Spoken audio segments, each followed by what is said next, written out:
Everyone, welcome back to पढ़ ले 11th। तो यहाँ पे हम अपना स्टार्ट करने वाले हैं फिजिकल केमिस्ट्री का लास्ट चैप्टर जो आपके सिलेबस में है टर्म 2 के क्लास 11th में। और उस चैप्टर का नाम क्या है? इक्विलिब्रियम है। ठीक है, दो पार्ट्स में इसको हम डिवाइड करने वाले हैं। पहले पार्ट में हम केमिकल इक्विलिब्रियम को ख़त्म कर देंगे। ठीक है, जितना भी आपका एंड पोर्शन है, ली शैटलियर प्रिंसिपल द केमिकल इक्विलिब्रियम चलता है, तो वो सारी चीज़ें हम यहाँ पे ख़त्म करने वाले हैं।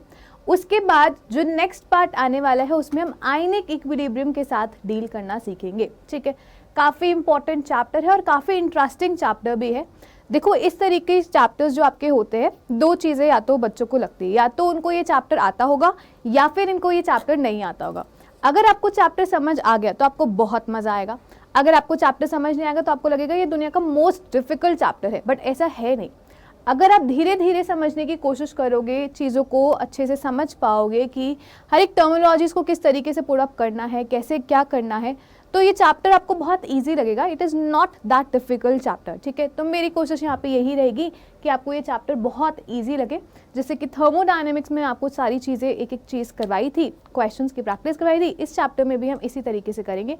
एक एक चीज़ को समझने की कोशिश करेंगे, आराम से बढ़ेंगे और कंसेप्ट के ऊपर ज़्यादा फोकस करेंगे, और फिर केमिकल फॉर्मूलाज जहाँ से क्वेश्चंस डायरेक्टली पूछे जाते हैं वो सारी चीज़ें करने वाले हैं। ठीक है, तो स्टार्ट कर रहे हैं केमिकल इक्विलिब्रियम। इसके बाद जो नेक्स्ट पार्ट मिलेगा वो आपका आयनिक इक्विलिब्रियम पूरा उसमें करवा दिया जाएगा। ठीक है, ओके, सो लेट्स बिगिन। अभी इस पे अगर हम बात करें, चलो इस पे बाद में बात करेंगे, हम आगे थोड़ी सी इस पे वापस आएंगे, पिक्चर के ऊपर वापस आएंगे। ठीक है, इसके ऊपर भी वापस आएंगे।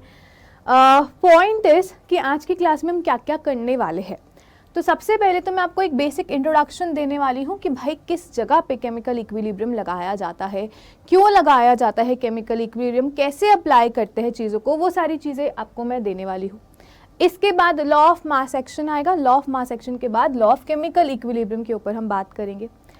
दो तरीके के इक्विलिब्रियम कांस्टेंट आपके सिलेबस में, एक केपी और केसी, दोनों तरीके के इक्विलिब्रियम कांस्टेंट देखेंगे और उनके बीच में रिलेशनशिप होता है, वो कैसे डिराइव करा जाता है, वो सारी चीज़ें देखेंगे।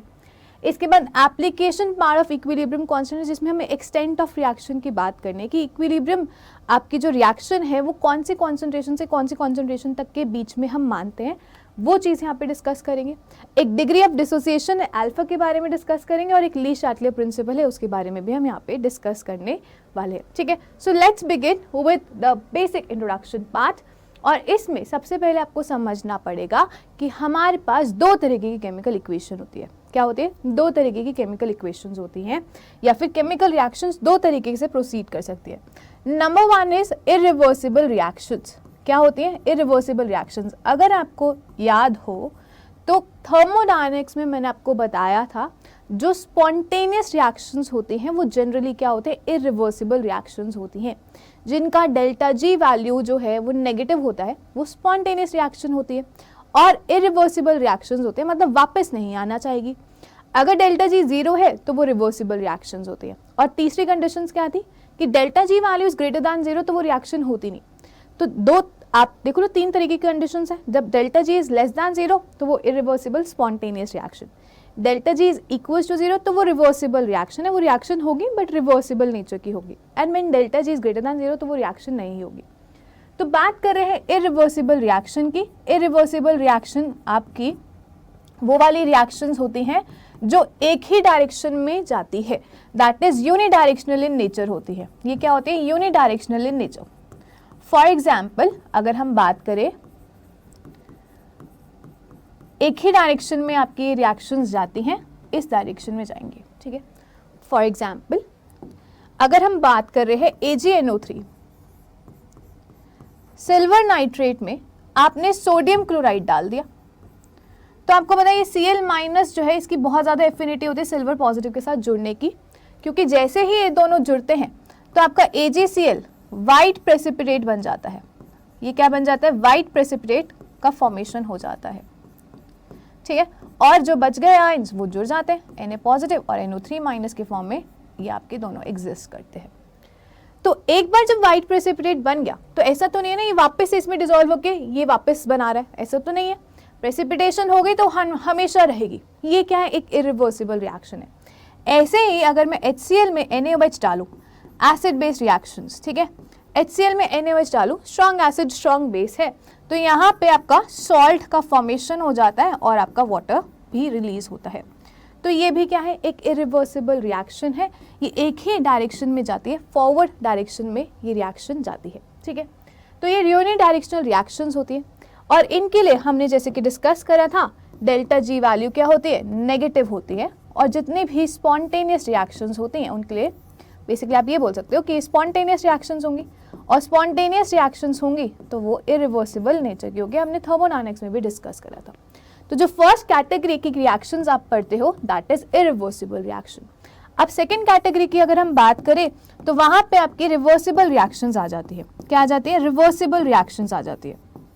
रिवर्सिबल रिएक्शंस जो होती हैं वो बाई डायरेक्शनल नेचर की होती है। क्या होती है, बाई डायरेक्शनल। बाई मतलब दो साइड आ सकती है, बाई डायरेक्शनल नेचर।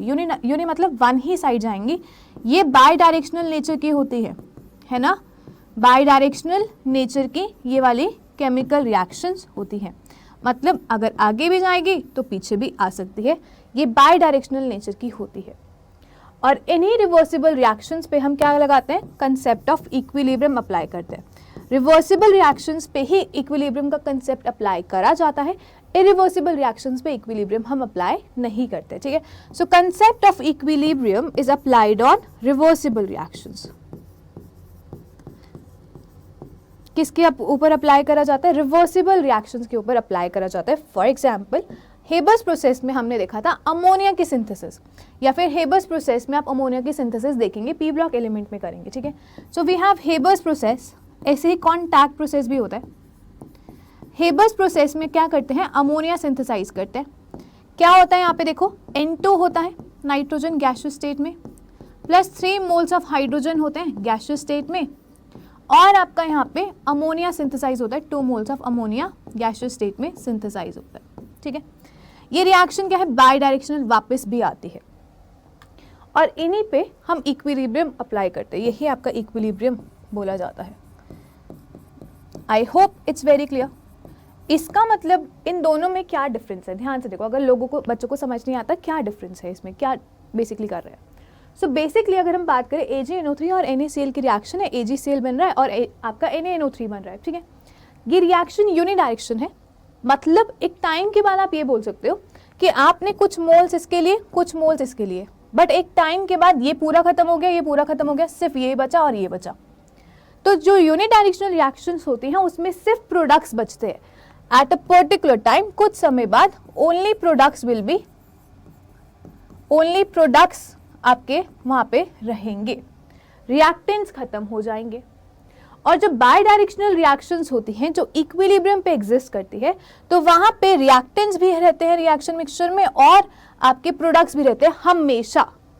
हमेशा रिएक्टेंट्स भी मिल जाएंगे आपको कहीं रिएक्शन मिक्सचर के अंदर, और आपको प्रोडक्ट्स भी मिल जाएंगे।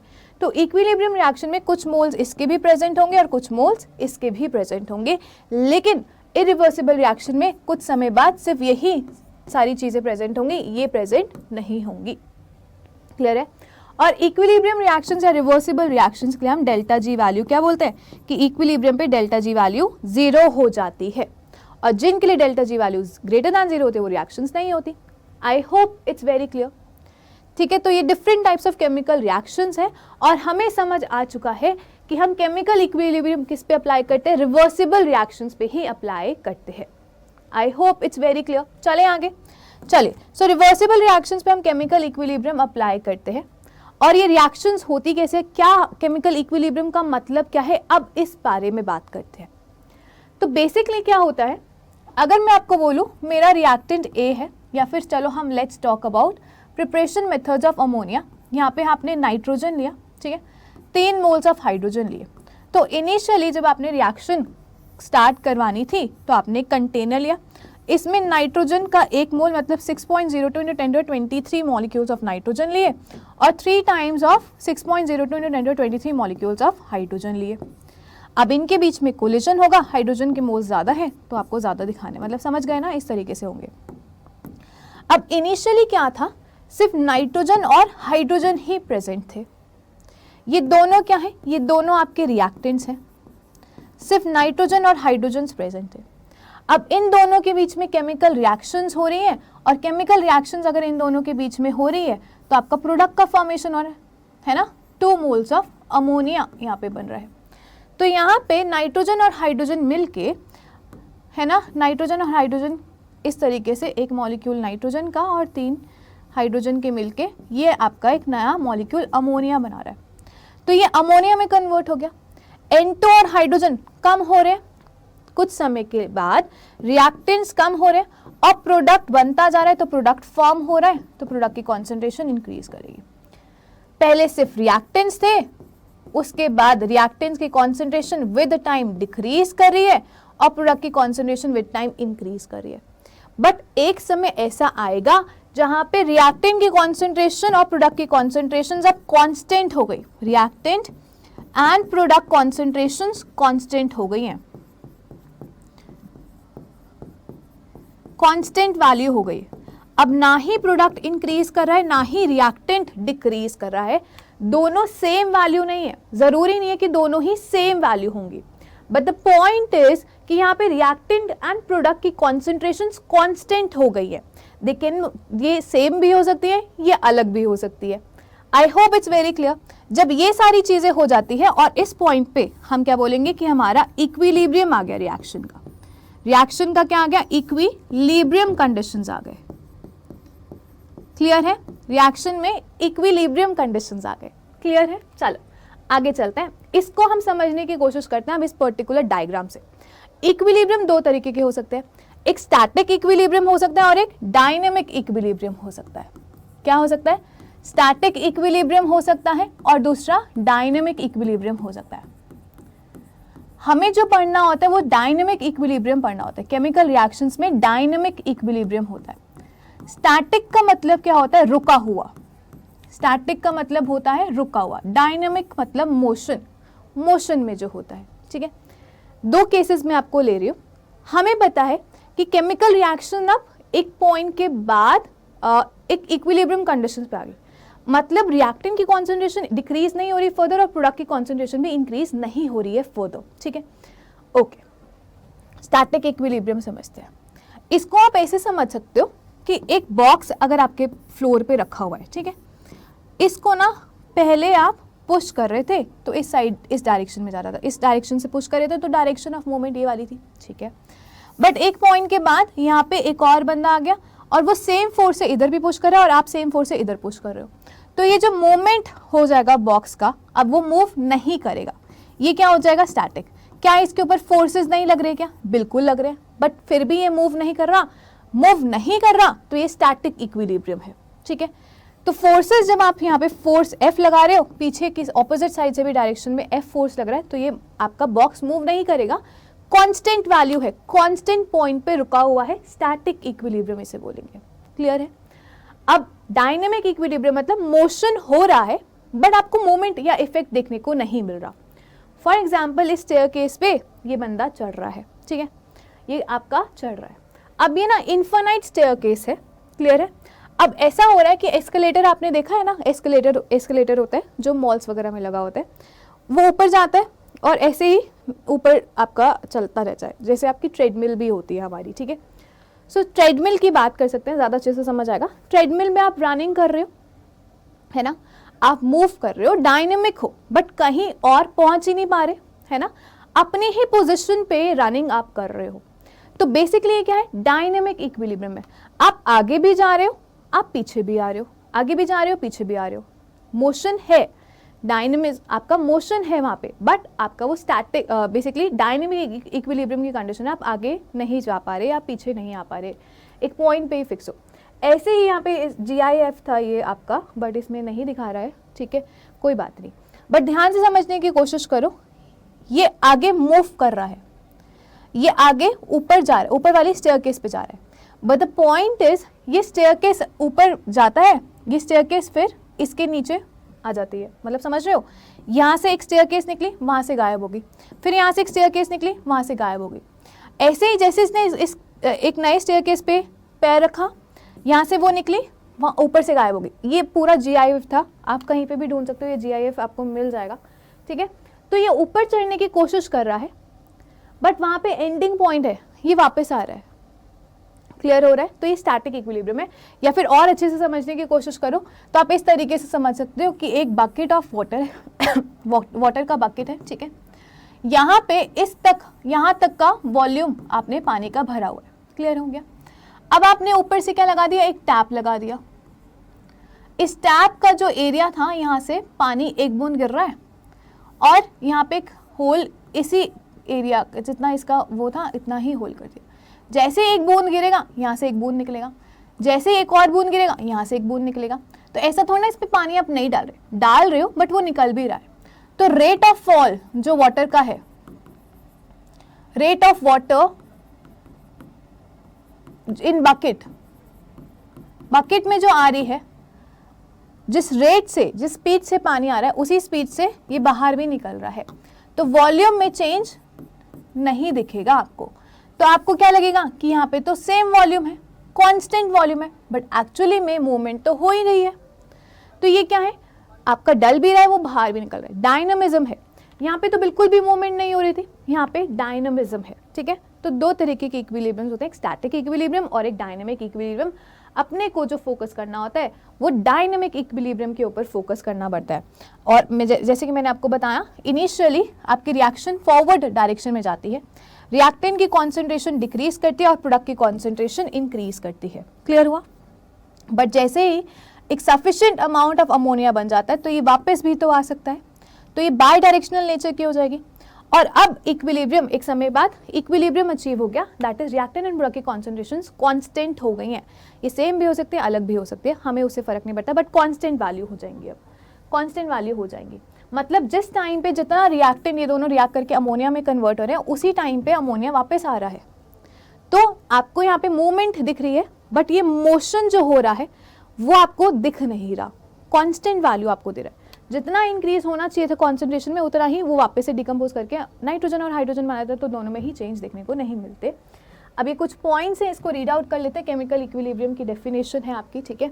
सो इन अ केमिकल रिएक्शन, एक केमिकल रिएक्शन की अगर हम बात करें, chemical equilibrium is a state in which both the reactants and products are present in a concentration which have no further tendency to change. उनकी concentration constant हो गई, अब रिएक्टेंट डिक्रीज नहीं करेगा, प्रोडक्ट इंक्रीज नहीं करेगा विद टाइम।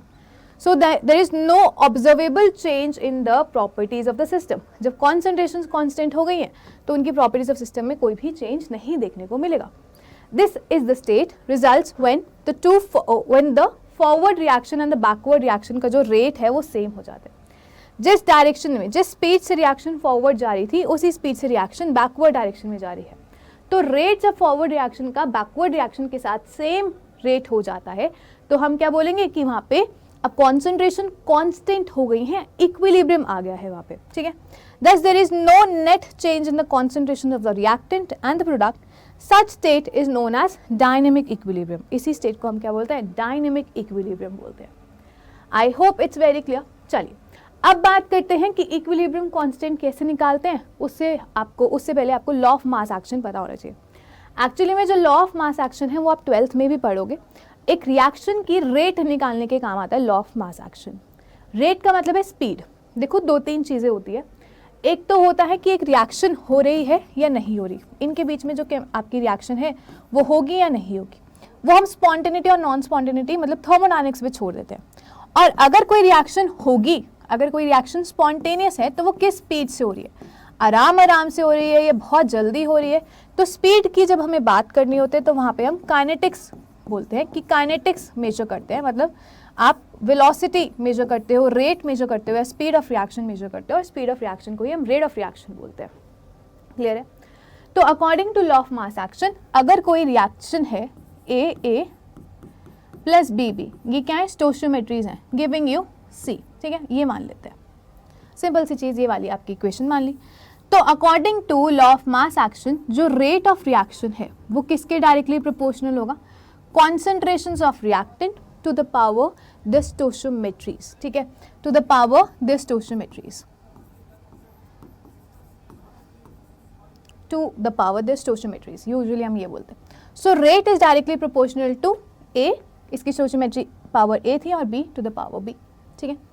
अब ये अल्फा का साइन आप हटाओगे, अल्फा मतलब डायरेक्शन प्रोपोर्शनैलिटी कांस्टेंट हटाओगे, तो ये प्रोपोर्शनैलिटी साइन हटाओगे तो एक प्रोपोर्शनैलिटी कांस्टेंट आ जाएगा। लेट अस से कि आगे वाली जो रिएक्शन है उसका प्रोपोर्शनैलिटी कांस्टेंट क्या है, KF है।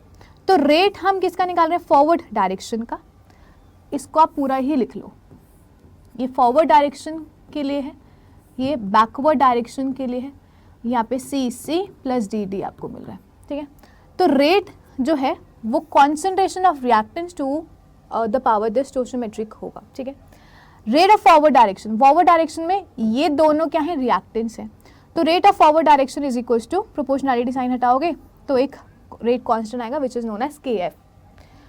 रिएक्टेंट क्या है फॉरवर्ड डायरेक्शन के लिए, A and B are reactants, और इनकी पावर आप स्टोइचियोमेट्री में लगा देते हो A और B। ये आपका रेट या speed of reaction for the forward direction हो गया।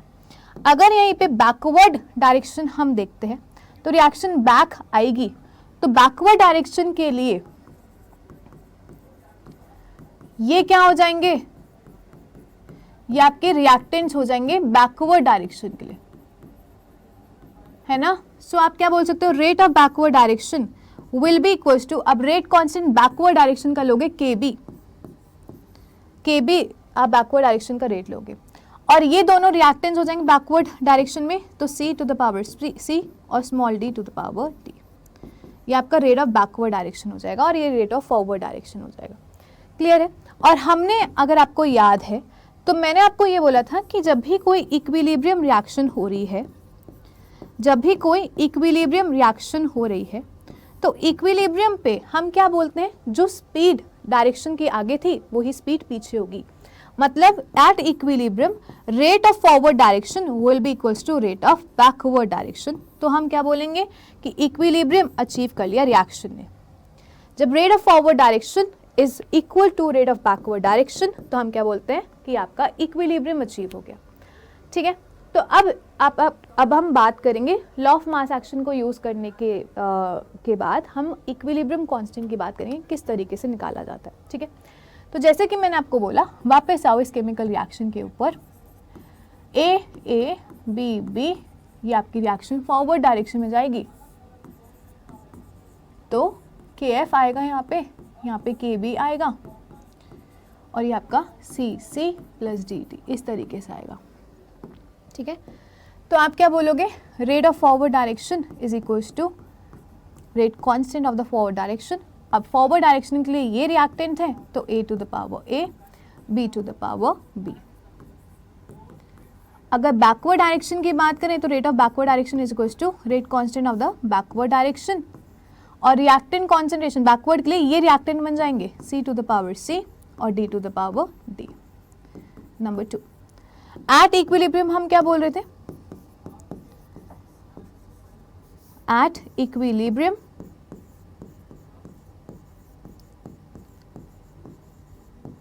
Rate of forward direction is equals to rate of backward direction. यही बोल रहे थे, है ना, यही बोल रहे थे। तो आप क्या बोल सकते हो कि this KF A to the power A और B to the power B will be equals to KB into C to the power C D to the power D। ये क्या है, रेट कॉन्स्टेंट है। ये क्या है, रेट कॉन्स्टेंट। अगर मैं KF बाई KB निकालना चाहूँ तो KF और KB ये दोनों ही कॉन्स्टेंट्स हैं, इनकी जो रेशो होती है K forward by K backward ही करना है। यही आपका क्या बोला जाता है, equilibrium constant of a reaction. और ये किसके इक्वल आएगा, that is equals to C to the power C D to the power D divided by A to the power A B to the power B। ये आपका क्या हो जाएगा, ये आपका इक्विलिब्रियम कांस्टेंट का एक्सप्रेशन हो जाएगा।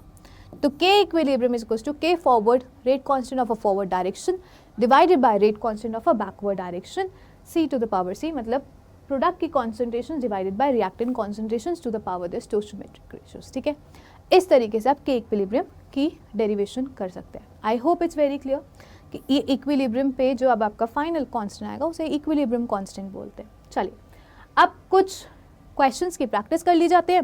किस तरीके से आप एक्सप्रेशन लिखोगे वो आप मुझे लिख के बता दो। तो अगर मैं बोल रही हूँ कि मेरे पास H2 है प्लस I2 है, ठीक है, दोनों ही गैसियस स्टेट में आपके हैं और आपको यहाँ पे 2HI मिल रहा है, गैसियस स्टेट में है सारे। क्लियर।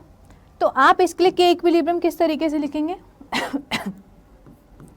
कि equilibrium will be equals to product concentration, मतलब HI की कॉन्सेंट्रेशन टर्म्स, मतलब आपकी एक्वस स्टेट्स मान लो, पावर में स्टोशियोमेट्री, कॉन्सेंट्रेशन इनकी गिवन है, ठीक है, डिवाइडेड बाय रिएक्टेंट में क्या है H2 की स्टोशियोमेट्री आगे क्या है, बैलेंस होनी चाहिए इक्वेशन, I2 पावर 1। इस तरीके से आप रेट के इक्विलिब्रियम लिख सकते हो, ठीक है, ओके। इसके बाद ये लिखो N2 plus 3H2 will give you 2NH3। अब मेरी बात ध्यान से सुनो, अगर ये गैसियस स्टेट में होंगे तो आपको यहाँ पे इनके प्रेशर्स दिए होंगे, अगर वो एक्वस स्टेट में होंगे तो उनके कॉन्सेंट्रेशंस दिए होंगी, हो सकता है इनमें से कोई रिएक्टेंट सॉलिड स्टेट में भी होगा, ठीक है, उसकी बात हम बाद में करेंगे। अगर ये गैसियस स्टेट में है तो आप इक्विलिब्रियम पे प्रेशर की वैल्यूज लेके चलेंगे, के equilibrium will be equals to pressures अगर आपको गिवन है, इफ प्रेशर्स आर गिवन, सबके प्रेशर गिवन है, तो आप क्या लिखोगे, प्रेशर ऑफ अमोनिया का square divided by pressure of nitrogen और प्रेशर ऑफ हाइड्रोजन का क्यूब, इस तरीके से लिखोगे। जब हम कॉन्सेंट्रेशन टर्म्स पुट कर रहे हैं तो यही के इक्विलिब्रियम क्या बोला जाता है, Kc। जब आप प्रेशर की टर्म्स पुट कर रहे हैं तो यही के इक्विलिब्रियम क्या बोला जाता है, Kp। क्लियर हुआ? तो Kc और Kp दो टर्मिनोलॉजीज है, डिपेंडिंग अपॉन आपको यहाँ पे प्रेशर्स दिए हुए हैं रिएक्टेंट और प्रोडक्ट के, और फिर आपको यहाँ पे क्या दिए हुए हैं, कॉन्सेंट्रेशंस दी हुई हैं। क्लियर हुआ सबको? चलें आगे, ठीक है। तो इस तरीके से आप एक्सप्रेशंस को लिख सकते हैं। और एक बात और याद रखना, अगर कोई मैं एक इक्वेशन ले रही हूँ, A सॉलिड स्टेट में है प्लस B आपका एक्वस स्टेट में, giving you 2C aqueous state में प्लस 2D एक्वस स्टेट में, तो इस केस में क्या करना है, तो यहाँ पे अगर आप के इक्विलिब्रियम लिखते हो, किस तरीके से लिख सकते हो, C की पावर 2 कॉन्सेंट्रेशंस ऑफ D की पावर 2 डिवाइडेड बाय B की पावर 1। यहाँ पे सॉलिड स्टेट की कोई कॉन्सेंट्रेशन हम लेते नहीं, क्योंकि कोई भी केमिकल रिएक्शन होगी तो सॉलिड में चेंजेस देखने को मिलते ही नहीं, तो सॉलिड स्टेट की कॉन्सेंट्रेशन हम यूनिटी मान के चलते हैं, ठीक है। तो इस तरीके से के इक्विलिब्रियम आपको लिखना होता है। क्लियर हो गया? चलें आगे, ओके। अगर इसकी बात करें तो आप ये क्या बोल सकते हो, एक पर्टिकुलर केमिकल रिएक्शन है, यहाँ पे ये केमिकल रिएक्शंस हैं जहाँ पे रिएक्टेंट्स या प्रोडक्ट्स आपके चेंज हो रहे हैं। अगर इसे देखोगे तो ये क्या है, लिक्विड से वेपर स्टेट में जा रहा है, तो ये क्या है, फेज ट्रांसफॉर्मेशन रिएक्शन, ये भी इक्विलिब्रियम कंडीशंस पे हो सकती है। This is phase transformation reaction. अगर ये इक्विलिब्रियम स्टेट पे है तो आप क्या बोलोगे, आगे वाला जो रेट है वो क्या होगा, लिक्विड से वेपर में जाने वाला रेट ऑफ वेपराइजेशन या रेट ऑफ इवेपोरेशन बोलोगे। वेपर से लिक्विड में आने वाला रेट ऑफ बैकवर्ड डायरेक्शन है, इसे हम रेट ऑफ कंडेंसेशन बोलेंगे। तो के इक्विलिब्रियम क्या हो जाएगा, के इक्विलिब्रियम तब आएगा जब rate of forward direction R1 value will be equals to R2 value, R1 value will be equals to R2 value. Clear हुआ सबको? तो ये इक्विलिब्रियम तब आएगा, rate of forward reaction will be equals to rate of backward reaction. अब एक plot जो है वो ऐसे बनाया जाता है, और 2-3 प्लॉट्स और हैं, उसके बारे में हमें यहाँ पे डिस्कस करना है। तो इक्विलिब्रियम क्या बोलेंगे, इक्विलिब्रियम तब बोलेंगे जब rate of forward direction will be equals to rate of backward reaction, ठीक है। अगर कोई रिएक्शन में रिएक्टेंट्स है, ठीक है, और वो प्रोडक्ट में कन्वर्ट हो रहे हैं, ठीक है, तो इनिशियली अगर हम बात करें, मतलब टाइम इज इक्वल्स टू 0 पे, जब आपने रिएक्शन स्टार्ट नहीं ही करी, मतलब करी ही थी, तो इनिशियली हम क्या बोलते हैं, सिर्फ रिएक्टेंट्स आर प्रेजेंट। अगर सिर्फ रिएक्टेंट्स ही प्रेजेंट होंगे, implies rate of forward direction ज्यादा होगा, है ना, क्योंकि हम बोलते हैं कि rate of forward direction will be equal to KF into A and B की कॉन्सेंट्रेशन हो जाएगी। जब रिएक्टेंट्स ही होंगे तो रेट ऑफ फॉरवर्ड डायरेक्शन ज्यादा होगा, कॉन्सेंट्रेशन इनकी ज्यादा होगी तो रेट ऑफ फॉरवर्ड डायरेक्शन ज्यादा होगा। विद टाइम क्या हो रहा है, रिएक्टेंट कॉन्सेंट्रेशन डिक्रीज कर रही है,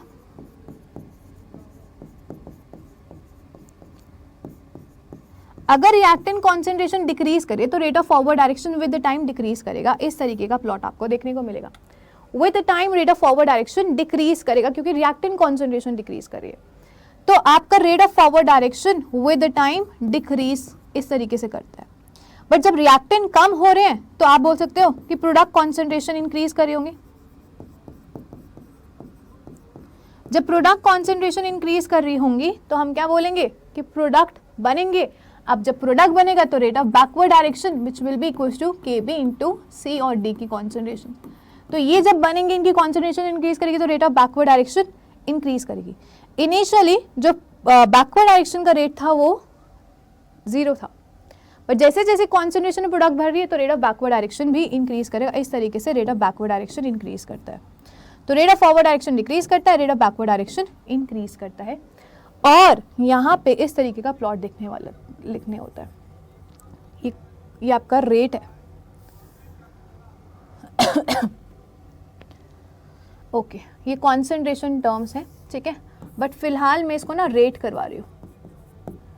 तो आप ये इसको काट के rate of backward direction, rate of forward direction लिखेंगे इस वाली चीज़ को।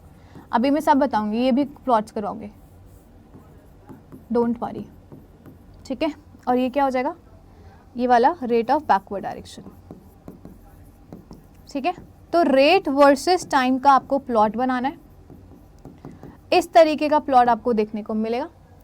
हम जानते हैं इनिशियली क्या होगा, सिर्फ रिएक्टेंट होंगे तो rate of forward direction maximum होगा। With time reactant concentration decrease करेगी तो रेट ऑफ फॉरवर्ड डायरेक्शन भी डिक्रीज करता है। इस तरीके से प्लॉट आपको देखने को मिलता है। तो ये रेट ऑफ फॉरवर्ड डायरेक्शन का प्लॉट है। और रिएक्टेंट बैकवर्ड डायरेक्शन में प्रोडक्ट पहले 0 कॉन्सेंट्रेशन पे था तो रेट 0 कॉन्सेंट्रेशन पे। जब प्रोडक्ट इंक्रीज करे तो रेट ऑफ बैकवर्ड डायरेक्शन भी इंक्रीज कर रहा है। और एक टाइम के बाद जो आपका रिएक्टेंट और रेट ऑफ फॉरवर्ड डायरेक्शन और rate of backward direction equal हो गए तो आप क्या बोलोगे, यहाँ पे इक्विलिब्रियम अचीव हो गई। इक्विलिब्रियम अचीव हो गई। रीजन बिहाइंड दैट इज कि यहाँ पे rate of forward direction has now becomes equal to rate of backward direction. तो रेट वर्सेस टाइम का जो आपका प्लॉट रहता है वो हमेशा क्या रहेगा, रेट वर्सेस टाइम का जो प्लॉट रहता है वो हमेशा क्या रहता है, यही वाला रहता है कि आपका फॉरवर्ड डायरेक्शन का रेट डिक्रीज करता है, बैकवर्ड डायरेक्शन का इंक्रीज करता है। और एक समय बाद दोनों इक्वल रेट पे जब हो जाते हैं तो आप क्या बोलते हो, ये एक इक्विलिब्रियम पॉइंट अचीव कर लिया। ये एक इक्विलिब्रियम पॉइंट अचीव कर लिया। क्लियर हुआ? तो इस तरीके से आप देख सकते हैं। चलिए, अगर हम बात करें यहाँ पे कॉन्सेंट्रेशन वर्सेस टाइम के, तो कॉन्सेंट्रेशन वर्सेस टाइम पे आपकी reactant concentration and product concentration versus time की अगर हम बात करें तो 3 पॉसिबल प्रोडक्ट्स होते हैं, 3 पॉसिबल प्लॉट्स होते हैं, है ना। एक तो ये हो सकता है कि एट इक्विलिब्रियम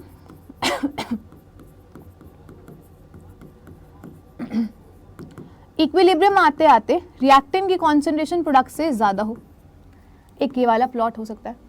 इक्विलिब्रियम आते होते रिएक्टेंट कॉन्सेंट्रेशन प्रोडक्ट के सेम हो जाए, और इक्विलिब्रियम पर रिएक्टेंट कॉन्सेंट्रेशन अगर प्रोडक्ट से कम हो जाए तो इसका प्लॉट होता है,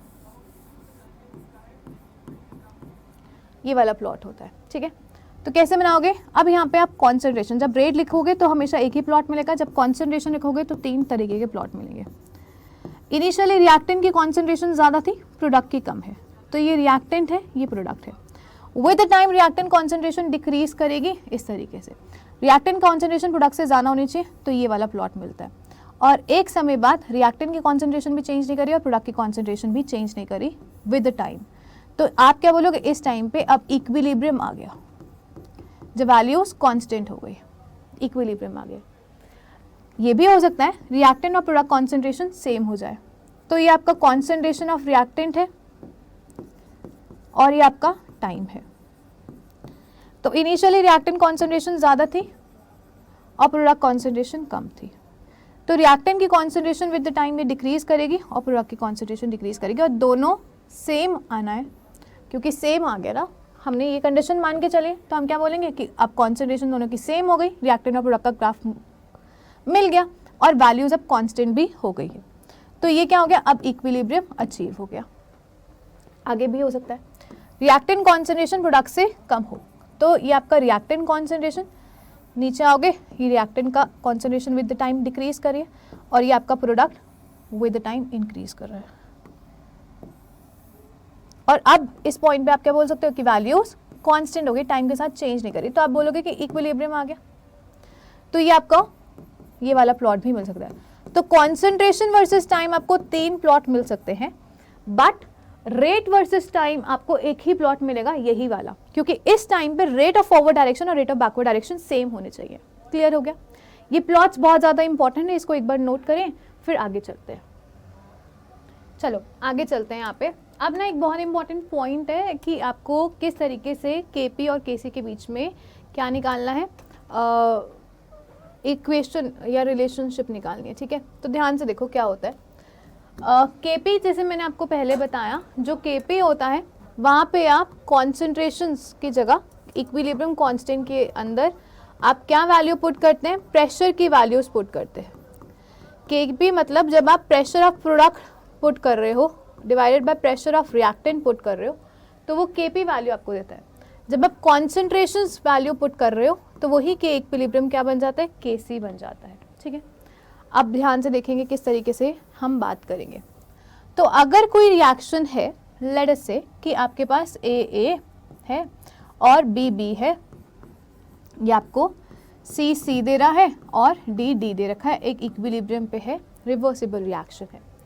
तो आप क्या बोलोगे कि इक्विलिब्रियम जहाँ पे हम इसको केसी के इक्विवेलेंट मान ले, वो किसके इक्वल होगा, concentrations of your this value reactant product में इसकी कॉन्सेंट्रेशन डिवाइडेड बाय यही पुट करते है ना। अच्छा, केपी लिखना होता तो क्या पुट करते, KP would be equal to pressure of C power में C, pressure of D power में D, pressure of A power में A, pressure of B power में बी। इस तरीके से केपी पुट करते। क्लियर? अगर हम आइडियल गैस मान ले इन सबको, तो हमें पता है वो क्या फॉलो करेगा, PV equal to NRT, states of matter हम कर चुके हैं, है ना। तो प्रेशर क्या हो जाएगा, pressure would be equal to N by V into R T, है ना। और अगर हम बात करें pressure, that will be equal to C R T, क्योंकि एन बाई वी क्या होती है, कॉन्सेंट्रेशन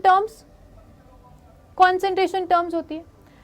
वापस से केपी पे आते हैं। अगर केपी में प्रेशर की जगह सीआरटी रिप्लेस कर दूं तो क्या कैसे करेंगे, ध्यान से देखो। केपी की जगह सीआरटी रिप्लेस कर दो, तो केपी में प्रेशर की जगह सीआरटी रिप्लेस कर दूं तो कैसे करोगे, this will be equals to concentration of C into R T, और इसका होल पावर क्या आ जाएगा, सी, क्योंकि प्रेशर की जगह सीआरटी कर दिया। ऐसे ही डी की concentration into R T power में डी, डिवाइडेड बाय ए की concentration into R T power में ए, और ये बी की concentration into R T power में बी। अब क्या करोगे, अलग अलग कर लो पावर्स में। जब इसको लिखोगे तो इसको हम सी की पावर सी, डी की पावर डी, आर टी को मैं कॉमन ले रही हूँ, डिवाइडेड बाय ए की पावर ए और बी की पावर बी हो जाएगा। और ये आर टी, ये दोनों रिएक्टेंट्स हैं सी और D, C plus D, values add हो जाती है पावर में जाएंगे तो, है ना, कॉमन लोगे तो पावर में जाएगी, और जो डिवाइडेड होता है वो माइनस हो जाता है, minus A minus B, C plus D minus A minus B, या फिर इसमें से माइनस ले लूँ तो ए प्लस बी कर लेती हूँ, इस तरीके से रिप्रेजेंट कर देती हूँ। ये क्या बन गया, के सी बन गया, ये क्या बन गया, के सी बन गया। क्लियर हो रहा है सबको? तो हम क्या लिख सकते हैं, इधर लिख रही हूँ K P will be equals to K C R T, C plus D क्या है, stoichiometries of your product minus stoichiometries of your reactant, तो डेल्टा एन कर रही हूँ, या फिर नंबर ऑफ मोल्स आप इसे बोल सकते हो, जहाँ पे डेल्टा एन क्या हो जाएगा, delta N is equals to total number of product के moles minus total number of reactants के मोल्स, ये डेल्टा एन हो जाएगा, है ना। मतलब C plus D minus of A plus B, इस तरीके से आपका रिलेशनशिप निकल गया। तो P is equals to C R T, तो Kp is equal to Kc RT to the power delta N हो जाएगा। क्लियर हुआ? तो Kp और Kc के बीच में ये वाला रिलेशनशिप आपको याद रखना है। कई जगह कॉन्सेंट्रेशंस दे देते हैं, डेल्टा N की वैल्यू आप खुद से निकाल सकते हो केमिकल रिएक्शन को देखने के बाद, और फिर Kp की वैल्यू पूछ लेते हैं। R की वैल्यू आप क्या पुट करेंगे इसमें? अगर आपका प्रेशर ATM में दिया हुआ है तो R की वैल्यू क्या पुट करेंगे इसमें? 0.0821 लीटर एटमॉस्फेयर पर केल्विन पर मोल पुट करोगे। R की वैल्यू क्या पुट करोगे? 0.0821 लीटर ATM पर केल्विन पर मोल आप पुट करते हैं। ये R की वैल्यू आप पुट करोगे। ठीक है, चलो आगे चलते हैं। ये आपका हो गया, एक क्वेश्चन हम बाद में करेंगे, नेक्स्ट उसमें करेंगे जब हमारा सारा कंसेप्ट खत्म हो जाएगा। ठीक है, ओके। तो ये क्वेश्चन है, आपसे क्या बोला हुआ है कि क्यों हम सॉलिड स्टेट में या प्योर लिक्विड्स अगर हम बात करें तो प्योर लिक्विड और सॉलिड की कॉन्सेंट्रेशन हम 1 मान के चलते हैं। ऐसा क्यों?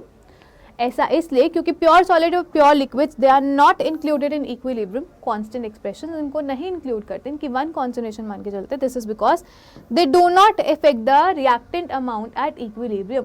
इनके अंदर जो चेंजेस आते हैं उनका इफेक्ट देखने को नहीं मिलता इक्विलिब्रियम पे। ठीक है, so we keep them disregarded और उनको हम कंटिन्यू नहीं करते। कॉन्सेंट्रेशन चेंज आप मान के नहीं चलते, कॉन्सेंट्रेशन उनकी हम यूनिटी कंसिडर करते हैं। ठीक है, इसके बाद कुछ कैरेक्टरिस्टिक पॉइंट्स हैं इक्विलिब्रियम के, तो फटाफट से इसको भी आप एक बार पढ़ लो, आपके नोट्स अच्छे से बन जाएंगे।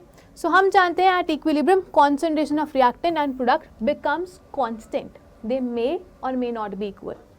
कॉन्स्टेंट हो जाते हैं, इक्वल हो भी सकते हैं या नहीं हो सकते। और जब कॉन्सेंट्रेशन कांस्टेंट हो गई तो डेंसिटी, कलर एंड प्रेशर भी कांस्टेंट रहते हैं इन इक्विलिब्रियम पे। तो उनकी डेंसिटी, कलर या फिर कोई प्रेशर वगैरह वॉल्यूम टर्म्स हैं वो भी कांस्टेंट रहती है। At equilibrium vessel should be enclosed. हमेशा आपको जो इक्विलिब्रियम करना है वो एक क्लोज सिस्टम के अंदर करना है, एक क्लोज्ड वेसल लेके करना है।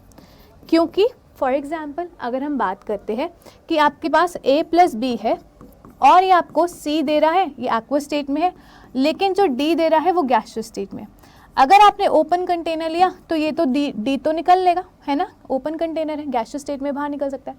तो कैसे C वापस से D के साथ रिएक्ट करके A+B बनाएगा? तो रिएक्शन को आपको क्या करना पड़ेगा? क्लोज कंटेनर में ही लेना पड़ेगा, सो दैट कोई भी चीज़ एस्केप आउट ना करे। क्लियर हुआ? इसके बाद equilibrium can attain from either side, मतलब एक ऐसा नहीं है कि आपने A+B डाला तो ही आपको C+D वाला इक्विलिब्रियम मिलेगा। नहीं, आप C+D भी डालोगे तो वापस से वो A+B आपका आ जाएगा। इक्विलिब्रियम दोनों ही साइड से अटेन हो सकता है। थर्ड पॉइंट क्लियर हुआ? इसके बाद अगर आपकी ये वाली रिएक्शन है, आपको ये चीज़ बता रखी है, ठीक है, जैसे कि आप रिएक्शन देख रहे हो NO2 और वो आपका डायमराइज करके N2 फॉर्म आता है। ये एक इक्विलिब्रियम रिएक्शन है, इसका कलर रेड ब्राउन है और ये कलरलेस है। तो जब इक्विलिब्रियम आ जाता है, इनिशियली जब ये प्रेजेंट था तो बहुत ही स्ट्रॉन्ग रेड ब्राउन कलर था, फिर ये डिकम्पोज करा तो ब्राउन कलर थोड़ा सा कम आया, कलरलेस बढ़ता गया और एक कांस्टेंट कलर आपको मिल जाएगा। एक इक्विलिब्रियम आ जाएगा तो कांस्टेंट कलर दिखेगा, ठीक है। तो वो वाली बात है। तो आपका जो इक्विलिब्रियम आएगा उस पर लाइट ब्राउन कलर आएगा, जो इसकी कलरलेसनेस की वजह से बढ़ गया और इसकी रेड ब्राउन की इंटेंसिटी कम होगी क्योंकि ये डिकम्पोज कर रहा है। और दूसरी बात जो आपको याद रखनी है, जो कैटलिस्ट है वो कभी भी इक्विलिब्रियम की स्टेट को ख़राब नहीं करता।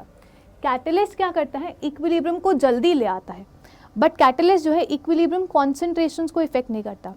अगर कोई रिएक्शन है N2+3H2, यहाँ पे आपको 2NH3 मिल रहा है और ये जो इक्विलिब्रियम है आपको पता है इतनी concentration, X concentration, Y concentration और Z कॉन्सेंट्रेशन पे मिल रहा है। तो ऐसा नहीं है कि आपने कैटलिस्ट डाल दिया तो X', Y' और Z' कॉन्सेंट्रेशन में मिलेगा, नहीं, इसी कॉन्सेंट्रेशन पे इक्विलिब्रियम मिलेगा, बट वो जल्दी मिल जाएगा। क्लियर हुआ? So catalyst does not alter the position of equilibrium. इसके बाद initial concentration has no effect on the relative concentration at the equilibrium point. Equilibrium point पे इनिशियल कॉन्सेंट्रेशन को कोई इफेक्ट नहीं पड़ता, जिस कॉन्सेंट्रेशन पे इक्विलिब्रियम आना है उसी कॉन्सेंट्रेशन पे इक्विलिब्रियम आना होता है। अब इक्विलिब्रियम को दो तरीके से कैटेगराइज कर सकते हैं, होमोजेनियस इक्विलिब्रियम और heterogeneous equilibrium, depending upon the phases of your reactant and product. अगर आप देख रहे हो होमोजेनियस, होमो मतलब सेम, तो जितने भी रिएक्टेंट्स और प्रोडक्ट हैं वो सारे एक ही फेज में है। कौन सा फेज है? One phase. कौन सा है? गैसियस फेज में है। किस फेज में? गैसियस फेज में है। यहाँ पे देखो ये सारे क्या है, गैसियस फेज में, या तो एक्वस फेज में होंगे या फिर गैसियस फेज में होंगे। जब एक ही फेज होता है तो वो होमोजीनियस इक्विलिब्रियम बोला जाता है। और जब हम हेट्रोजीनियस इक्विलिब्रियम की बात करें तो रिएक्टेंट और प्रोडक्ट के अंदर दो तरीके के या मोर देन 2 तरीके के फेजेस देखने को मिलते हैं। जैसे ये सॉलिड फेज, लेकिन ये गैसियस फेज में आ गया।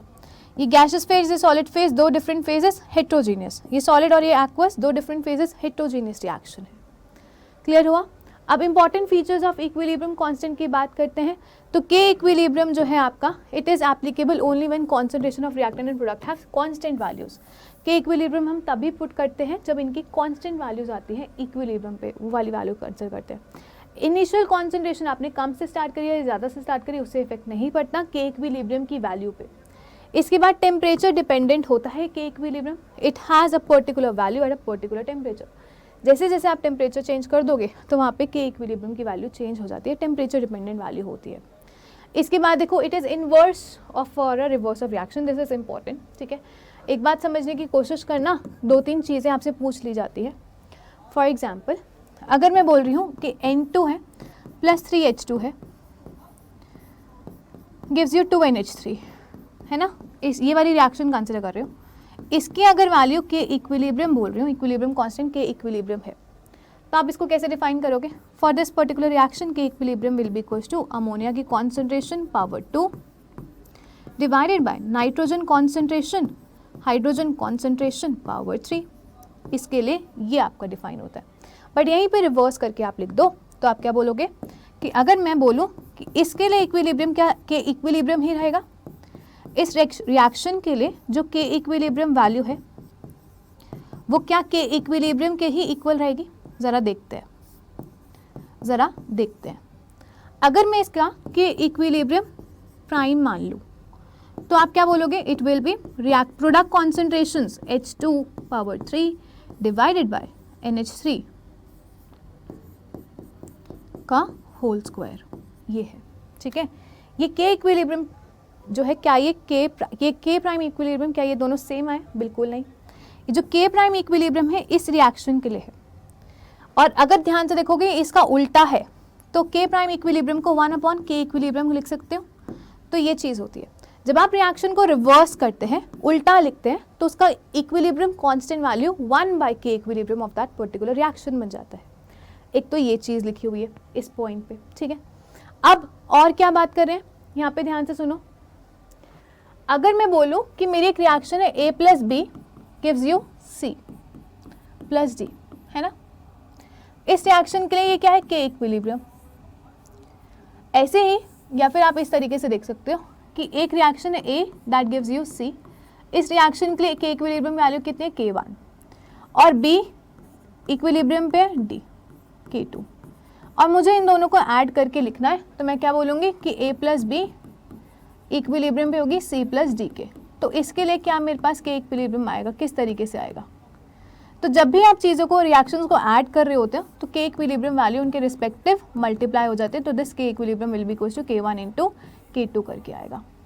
इसको प्रूव भी कर सकते हैं हम लोग, इसको प्रूव भी कर सकते हैं। ठीक है, कैसे? ध्यान से देखो, ये आप ऐड कर रहे हो ना सॉरी, इसके लिए अगर आप देखोगे K1 will be equals to C की कॉन्सेंट्रेशन डिवाइडेड बाय A की concentration, K2 will be equals to D की कॉन्सेंट्रेशन डिवाइडेड बाय B की कॉन्सेंट्रेशन, है ना। फॉर दिस पर्टिकुलर रिएक्शन जब आपने ऐड करा तो K equilibrium should be equals to C into D divided by A into B। किस तरीके से मिलेगा? इन दोनों को मल्टीप्लाई करके ही तो मिलेगा, K1 इंटू K2 करके ही तो मिलेगा। सो के इक्विलिब्रियम इस तरीके से मिल जाए। जब आप दो रिएक्शंस को ऐड कर रहे हो तो आपको मल्टीप्लाई करना है उनके इक्विलिब्रियम कांस्टेंट। और ऐसे ही याद रखना, जब आप दो रिएक्शंस को सब्ट्रैक्ट करते हो, जब दो इक्विलिब्रियम रिएक्शंस को सब्ट्रैक्ट करते हो तो के इक्विलिब्रियम उनके रेट कांस्टेंट का डिवीजन हो जाएगा, उनके रेट कांस्टेंट का डिवीजन हो जाएगा। जब ऐड कर रहे हो तो मल्टीप्लिकेशन में चले जाते हैं, जब सब्ट्रैक्ट कर रहे हो तो डिवीजन हो जाता है। क्लियर है? ऐसे ही अगर मैं बोलूँ ये केमिकल रिएक्शन है, ये के इक्विलिब्रियम है, अगर इस पूरी के इक्विलिब्रियम रिएक्शन को मैंने 2 से मल्टीप्लाई कर दिया तो ये 2 हो जाएगा, ये 6 बन जाएगा और ये 4 बन जाएगा। तो अब नया के इक्विलिब्रियम आएगा। तो अगर कोई केमिकल रिएक्शन है A plus B that gives you C plus D, और इसका के इक्विलिब्रियम क्या है? के इक्विलिब्रियम है। अगर आपने N से मल्टीप्लाई कर दिया तो अब एक नया के इक्विलिब्रियम मिल जाएगा, K equilibrium prime will be equals to K equilibrium to the power n मिल जाएगा। तो लास्ट पॉइंट में यही लिखा हुआ है, जब आप किसी कांस्टेंट से पूरी रिएक्शन को मल्टीप्लाई करते हो तो जो नया के इक्विलिब्रियम मिलता है वो आपका पावर में चला जाता है, वो आपका पावर में चला जाता है। I hope it's very clear. चलें आगे, एक बार इसे नोट कर लीजिए, फिर आगे चलते हैं। चलिए आगे चलते हैं। अभी बात करते हैं एप्लीकेशन पार्ट ऑफ योर के इक्विलिब्रियम, ठीक है। तो यहाँ पे आप एक्सटेंट ऑफ इक्विलिब्रियम कंसिडर करते हो, ठीक है। अगर कोई के इक्विलिब्रियम लिखा हुआ है, यहाँ पे आओ वापस, इस तरीके से लिखा हुआ था, है ना, के इक्विलिब्रियम इस तरीके से लिखा हुआ था। एक्सटेंट ऑफ रिएक्शन में हम ये बता सकते हैं कि रिएक्शन फॉरवर्ड डायरेक्शन में ज़्यादा रहेगी या बैकवर्ड डायरेक्शन में रहेगी ज़्यादा, या फिर के इक्विलिब्रियम मतलब एक इक्विलिब्रियम कंडीशंस पे रहेगी। अगर के इक्विलिब्रियम में रिएक्शन फॉरवर्ड डायरेक्शन में जाएगी तो ये वैल्यू ज़्यादा होगी, तो के इक्विलिब्रियम की वैल्यू बहुत ज़्यादा होने वाली है। अगर आपकी इक्विलिब्रियम होगी तो एक रेंज होगा, वो मैं आपको बताऊंगी। बट अगर रिएक्शन बैकवर्ड डायरेक्शन में रहती है तो ए और बी की कॉन्सेंट्रेशन ज़्यादा और के equilibrium will be less than 1 आप बोल सकते हो। अगर इनकी वैल्यूज सी और डी की ज़्यादा है तो के इक्विलिब्रियम की वैल्यू 1 से ज़्यादा होगी, फॉरवर्ड डायरेक्शन में रहेगी। अगर दोनों सेम है तो वो तो आपकी वैल्यूज़ जो है आपकी 0 हो जाएगा। बट अगर ए और बी की कॉन्सेंट्रेशन ज़्यादा है तो रिएक्शन बैकवर्ड डायरेक्शन में रहती है, ठीक है। तो यही चीज़ यहाँ पे आपकी लिखी हुई है। अगर के सी बहुत ज़्यादा लार्ज है 1 से बहुत ज़्यादा बड़ा है, मतलब सी और डी की कॉन्सेंट्रेशन ज़्यादा है, और रिएक्शन क्या होगी आपकी कंप्लीशन की टुवर्ड्स जाएगी, मतलब प्रोडक्ट का फॉर्मेशन करेगी। और यहाँ पे जो वैल्यू हम कंसिडर करते हैं, अगर के सी की वैल्यू 10 टू द पावर 3 से ज़्यादा है तो product concentration 10 to the power 3 से ज़्यादा है, तो प्रोडक्ट कॉन्सेंट्रेशन बहुत ज़्यादा है किसके कंपैरिजन में, रिएक्टेंट के कंपैरिजन में। हम क्या बोलेंगे कि रिएक्शन नियर टू कंप्लीशन है इस केस में। अगर केसी बहुत छोटा है तो रिएक्टेंट कॉन्सेंट्रेशन ज़्यादा होगा और रिएक्शन जो है फिर नेवर कंप्लीट या फिर रेयरली प्रोसीड ही नहीं करेगी अगर केसी की वैल्यू बहुत कम है, किससे 1 से। तो केसी की वैल्यू अगर 10 टू द माइनस 3 से भी कम है तो आप बोलोगे कि रिएक्टेंट कॉन्सेंट्रेशन ज़्यादा है as compared to product concentration और रिएक्शन प्रोसीड नहीं हुई है। लेकिन अगर इन दोनों एक्सट्रीम केसेस के बीच में अगर आपकी कॉन्सेंट्रेशन लाई करती है 10 टू द पावर माइनस 3 से 10 टू द पावर 3 के बीच में लाई करती है, तो आप क्या बोलोगे कि अब वहाँ पे इक्विलिब्रियम आ सकता है, इट हैज़ एप्रिशिएबल कॉन्सेंट्रेशन, और वहाँ पे आपका इक्विलिब्रियम अप्लाई हम करते हैं, ठीक है। सो ये वाली चीज़ आपकी है। अगर इससे 10 टू द पावर 3 से ज़्यादा है तो रिएक्शन कंप्लीट हो गई, आपके प्रोडक्ट की कॉन्सेंट्रेशन ज़्यादा है। अगर 10 टू माइनस 3 से कम है, रिएक्शन कंप्लीट नहीं होगी, वो नेग्लिजिबल है, और इन दोनों के रेंज के बीच में तो यहाँ पे आपका इक्विलिब्रियम प्रेजेंट होता है। चलें आगे। अब आपका एक और रिलेशनशिप हमें देखना है के इक्विलिब्रियम और डेल्टा जी नॉट के बीच में। तो थर्मोडायनेमिक्स में अगर आपको याद है, तो हम जानते हैं, हमने एक इक्वेशन करी थी delta G is equals to delta G naught plus R T L N Q, यही करी थी, है ना। जब आपका इक्विलिब्रियम आ जाता है, डेल्टा जी की वैल्यू क्या हो जाती है 0 और क्यू की वैल्यू क्या हो जाती है के इक्विलिब्रियम हो जाती है ना। डेल्टा जी की वैल्यू 0 और क्यू की वैल्यू क्या हो जाती है के इक्विलिब्रियम हो जाती है। तो इसको आप 0 पुट कर सकते हो, is equals to delta G naught plus R T L N of K equilibrium. Clear हुआ। तो के इक्विलिब्रियम और डेल्टा जी नॉट के बीच में रिलेशनशिप क्या है, इधर इसको ले आओ, इधर ले आओ, delta G naught will be equals to minus R T L N of K equilibrium. ये आपको रिलेशनशिप याद रखना है डेल्टा जी नॉट और के इक्विलिब्रियम के बीच का। डन। चलें आगे, ठीक है। चलिए अब आपका जो लास्ट टॉपिक है इसमें हम ली शैटलियर प्रिंसिपल की बात करते हैं, ठीक है। तो ली शैटलियर प्रिंसिपल की बात करते हैं। अब आपने इक्विलिब्रियम रिएक्शंस पढ़ लिए, ठीक है। इक्विलिब्रियम रिएक्शंस में क्या होता है, अगर आप थोड़ा सा भी टेम्परेचर, प्रेशर या वॉल्यूम का चेंज करते हो या फिर इक्विलिब्रियम को डिस्टर्ब करने की कोशिश करते हो तो ली शैटलियर प्रिंसिपल वहाँ पे अप्लाई करा जाता है। और ली शैटलियर प्रिंसिपल के अकॉर्डिंग अगर आप equilibrium once it is achieved for a particular chemical reaction, थोड़ा सा टेम्परेचर प्रेशर चेंज करके आपको इक्विलिब्रियम में थोड़े से चेंजेस करने हैं, तो वो इक्विलिब्रियम वापस उस डायरेक्शन में शिफ्ट होगा जहाँ पे वो चेंज आपने करा है उसको नेग्लेक्ट करने के लिए आपका वो इक्विलिब्रियम शिफ्ट होगा। सो ली शैटलियर प्रिंसिपल का आपका एक बार मीनिंग समझ लेते हैं। सो बेसिकली क्या है, it is the state that a change in any of the factors that govern the equilibrium condition, जैसे टेम्परेचर है, प्रेशर है, नंबर ऑफ मोल्स हैं, ठीक है, ये सारे फैक्टर्स जो हैं इक्विलिब्रियम कंडीशन को गवर्न कर रहे हैं। अगर आप इसमें कोई भी चेंज लेके आते हो और उससे इक्विलिब्रियम शिफ्ट होता है या तो फॉरवर्ड डायरेक्शन में या बैकवर्ड डायरेक्शन में, ठीक है, the factors that govern the equilibrium conditions of a system will cause the system to change in such a manner so as to reduce or counter the effect of the change। ठीक है, ये आपके जो भी आपने change लेके आए हो उसको काउंटर बैक करना चाहता है, वो चेंज नहीं रहना चाहता। हमने न्यूटन्स लॉ पढ़ा है, a body at rest will love to be at rest until and unless external forces आप उस पर अप्लाई कर रहे हो। तो अगर एक सिस्टम ने इक्विलिब्रियम अचीव कर लिया, वो उसकी फेवरेट स्टेट है, आप बाहर से कुछ चेंजेस करके आ रहे हो तो सिस्टम वापस से वर्क करेगा उस चेंज को काउंटर करने के लिए, और यही ली शैटलियर प्रिंसिपल है। I hope it's very clear. इस सिस्टम ने इक्विलिब्रियम अचीव कर लिया, अब बाहर से आपने टेम्परेचर या प्रेशर या वॉल्यूम में कोई भी चेंज कर दिया तो ये सिस्टम वापस से उसी स्टेट को अचीव करने की कोशिश करेगा। तो ये ली शैटलियर प्रिंसिपल है, ठीक है। तो सबसे पहले अगर हम अप्लाई करें ली शैटलियर के जो प्रिंसिपल्स हैं वो आपके अमोनिया की मैन्युफैक्चरिंग में आपका यूज़ होता है, सल्फ्यूरिक एसिड और प्रिपरेशन ऑफ ओजोन में इनको अप्लाई करा जाता है, ठीक है। किस तरीके से करेंगे वो हम लास्ट में देखेंगे, बट सबसे पहले अगर हम बात करें, अगर कोई केमिकल रिएक्शन है और आपने कॉन्सेंट्रेशन में चेंजेस कर दिए, चाहे रिएक्टेंट या फिर प्रोडक्ट की कॉन्सेंट्रेशन में चेंजेस कर दिए, तो उसकी वजह से इक्विलिब्रियम डिस्टर्ब हो जाएगा, रिएक्शन या तो फॉरवर्ड डायरेक्शन में जाएगी इक्विलिब्रियम को वापस अटेन करने के लिए, या फिर बैकवर्ड डायरेक्शन में जाती है, ठीक है।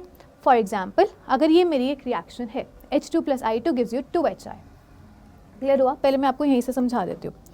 तो आप क्या कर रहे हो, कॉन्सेंट्रेशन में चेंज करने की कोशिश कर रहे हो, कॉन्सेंट्रेशन चेंज करने की कोशिश कर रहे हो। फॉर एग्जाम्पल, कॉन्सेंट्रेशन कैसे चेंज कर सकते हैं, ये कंटेनर में ही हो रहे होंगे, है ना, एक रिएक्शन फ्लास्क में ही हो रहे होंगे, ये H2 मॉलिक्यूल्स हो गए, ये I2 के मॉलिक्यूल्स हो गए ऐसे, ठीक है, कुछ आपके HI के मॉलिक्यूल्स भी इस तरीके से कंटेनर में प्रेजेंट होंगे, ठीक है, तीनों चीज़ें हैं। आप कॉन्सेंट्रेशन में कैसे चेंजेस कर सकते हो, या तो HI को बाहर निकाल लो, जब बाहर निकाल लिया तो उसकी कॉन्सेंट्रेशन कम होगी, नंबर ऑफ मोल्स कम हो गए, या फिर बाहर से HI डाल दो, कॉन्सेंट्रेशन इंक्रीज हो गई, या फिर H2 को बाहर निकाल लो, कॉन्सेंट्रेशन डिक्रीज हो गई, या बाहर से H2 ऐड कर दो, कॉन्सेंट्रेशन इंक्रीज हो गई। ऐसे ही I2 को बाहर निकाल लो या I2 को और अंदर डाल दो, तो इस तरीके से कॉन्सेंट्रेशन में आप वेरिएशन कर सकते हैं, ठीक है। अगर आप प्रोडक्ट की बात करते हैं, प्रोडक्ट की कॉन्सेंट्रेशन को इंक्रीज करो, बाहर से प्रोडक्ट आपने एक्स्ट्रा डाल दिया तो प्रोडक्ट की कॉन्सेंट्रेशन इंक्रीज कर दी, ये खुश था, बट आपने बाहर से प्रोडक्ट कॉन्सेंट्रेशन इंक्रीज कर दी, अब आपने इसका इक्विलिब्रियम डिस्टर्ब कर दिया, अब वो प्रोडक्ट की कॉन्सेंट्रेशन को डिक्रीज करना चाहेगा, वो डिक्रीज कैसे करेगा, रिएक्शन अगर बैकवर्ड डायरेक्शन में चली गई तो प्रोडक्ट की कॉन्सेंट्रेशन डिक्रीज हो गई। तो अगर आपने बाहर से प्रोडक्ट डाल के प्रोडक्ट की कॉन्सेंट्रेशन इंक्रीज कर दी तो अब जो इक्विलिब्रियम रिएक्शन है वो बैकवर्ड डायरेक्शन में जाएगी, रिएक्शन में जाएगी, बैकवर्ड डायरेक्शन में जाएगी। अगर आपने बाहर से या आपने रिएक्शन मिक्सचर से प्रोडक्ट निकाल लिया तो प्रोडक्ट की कॉन्सेंट्रेशन डिक्रीज कर दी, जब प्रोडक्ट की कॉन्सेंट्रेशन डिक्रीज करती, पहले वो खुश था बट आपने उसकी कॉन्सेंट्रेशन डिक्रीज कर दी तो रिएक्शन फॉरवर्ड डायरेक्शन में जाएगी, वापस से इक्विलिब्रियम मेंटेन करने के लिए रिएक्शन फॉरवर्ड डायरेक्शन में जाएगी। अब ऐसे ही आप रिएक्टेंट्स के साथ छेड़खानी कर सकते हो, अगर आप बाहर से रिएक्टेंट्स डाल देते हो और रिएक्टेंट की कॉन्सेंट्रेशन अगर इंक्रीज कर जाती है, अगर आपने बाहर से रिएक्टेंट डाल दिया, रिएक्टेंट की कॉन्सेंट्रेशन इंक्रीज कर गई, वो एक पर्टिकुलर कॉन्सेंट्रेशन पे खुश था बट आपने बाहर से एक्स्ट्रा डाल दिया, इसको वापस से कम करना पड़ेगा, रिएक्शन फॉरवर्ड डायरेक्शन में जाएगी। तो जब आप रिएक्टेंट की कॉन्सेंट्रेशन इंक्रीज करते हो तो रिएक्शन फॉरवर्ड डायरेक्शन में जाएगी, और यहीं पे अगर आप रिएक्टेंट कॉन्सेंट्रेशन डिक्रीज कर देते हैं, जब आपने बाहर से यहाँ से रिएक्टेंट निकाल लिया तो रिएक्टेंट कॉन्सेंट्रेशन कम कर दी, वो तो उसको वो वाली कॉन्सेंट्रेशन फेवरेट थी बट आपने कम कर दी, अब इसको बढ़ानी पड़ेगी काउंटर करने के लिए, बैकवर्ड डायरेक्शन में जाएगी रिएक्शन, तो रिएक्शन अब बैकवर्ड डायरेक्शन में जाएगी। तो कॉन्सेंट्रेशन चेंज करके आप इक्विलिब्रियम का फॉरवर्ड और बैकवर्डनेस चेंज कर सकते हैं, ठीक है। आप यहाँ से भी समझ सकते हैं कि इक्विलिब्रियम एक कांस्टेंट वैल्यू है, आपने बाहर से कॉन्सेंट्रेशन इंक्रीज कर दिया, ये ऊपर इंक्रीज कर दिया तो इसको डिक्रीज करना पड़ेगा क्योंकि ये तो कांस्टेंट वैल्यू है ना, ये इंक्रीज कर दिया, सॉरी ये इंक्रीज करा तो इसको भी तो इंक्रीज करना पड़ेगा क्योंकि इसकी वजह से ओवरऑल केसी की वैल्यू इंक्रीज करे, जब आप ये नीचे वाले इंक्रीज करो क्योंकि केसी की वैल्यू डिक्रीज करेगी तो काउंटर बैलेंस हो जाएगा। तो जब आप HI की कॉन्सेंट्रेशन बढ़ा देते हो, मतलब बाहर से रिएक्टेंट डाल देते हो, तो ये इंक्रीज हो रहा है, बट इसको तो कांस्टेंट है ना, इसको डिक्रीज कैसे कर सकते हैं, इनको इंक्रीज करके। ये इंक्रीज कैसे करेंगे, रिएक्शन बैकवर्ड डायरेक्शन में जाएगी, तो प्रोडक्ट इंक्रीज करोगे रिएक्शन बैकवर्ड डायरेक्शन में जाएगी। तो मैथमेटिकली भी आप चीज़ें देख सकते हो। क्लियर है? तो यही चीज़ यहाँ पे बोली हुई है, ध्यान से देखो। When the concentration of reactant is decreased, जब रिएक्टेंट की कॉन्सेंट्रेशन डिक्रीज करते हो रिएक्शन बैकवर्ड में जाएगी। The equilibrium shift towards the left, मतलब बैकवर्ड डायरेक्शन में जाएगी, and favours the backward direction to form the reactants to remove the effect of decrease to keep the Kc value constant. Kc value constant रहनी चाहिए। ऐसे ही जब concentration of product increase करते हो तो रिएक्शन बैकवर्ड डायरेक्शन में जाती है ना? ये सारी चीज़ें आपको याद रखनी है। Kc वैल्यू कांस्टेंट रहेगी। इसके बाद प्रेशर का इफेक्ट देखते हैं। तो प्रेशर आप तब लोगे जब आपके रिएक्टेंट्स एंड प्रोडक्ट क्या होंगे, गैसियस स्टेट में होंगे, गैसियस इक्विलिब्रियम होगी। Pressure influence can be observed on a reactant और product by decreasing the volume और बाय नंबर ऑफ मोल्स। ठीक है, हम जानते हैं PV equals to nRT follow होता है ना? PV equals to nRT। आप प्रेशर को किस तरीके से इन्फ्लुएंस कर सकते हैं? Pressure is inversely proportional to volume. तो अगर आप वॉल्यूम को डिक्रीज करें तो प्रेशर को इंक्रीज कर देंगे। सपोज करो आपका एक रिएक्शन मिक्सचर है, आपने वॉल्यूम डिक्रीज कर दिया तो मॉलिक्यूल्स में रैंडमनेस इंक्रीज कर जाएगी, प्रेशर इंक्रीज कर जाएगा। या फिर बाहर से नंबर ऑफ मोल्स इंक्रीज करके डाल दी तो प्रेशर भी इंक्रीज कर जाएगा। तो pressure is inversely proportional to volume and pressure is directly proportional to number of moles. Clear है? अब आपकी ये केमिकल रिएक्शन है, यहाँ पे इक्विलिब्रियम पे जितने भी आपके एलिमेंट्स हैं वो गैसियस स्टेट में, तो आप Kp की बात करते हैं यहाँ पे। ठीक है, यहाँ पे अगर आपने बाहर से सपोज करो प्रेशर इंक्रीज कर दिया है ना, प्रेशर इंक्रीज कर दिया कैसे भी करके, चाहे वॉल्यूम में चेंज करके या चीज़ों को ऐड करके आपने प्रेशर इंक्रीज कर दिया, तो सिस्टम अगर इक्विलिब्रियम पे है तो वो प्रेशर को डिक्रीज करना चाहेगा। जो इंक्रीज हुआ है उस लेवल का वो डिक्रीज करना चाहेगा, है ना? अब वो डिक्रीज कैसे कर सकता है? हमें पता है pressure is directly proportional to number of moles. आपका इक्विलिब्रियम उस डायरेक्शन में शिफ्ट होगा जहाँ पे नंबर ऑफ मोल्स कम है। अगर आप प्रेशर इंक्रीज कर रहे हो तो उसको वो डिक्रीज करना है सिस्टम को, तो equilibrium shift towards that direction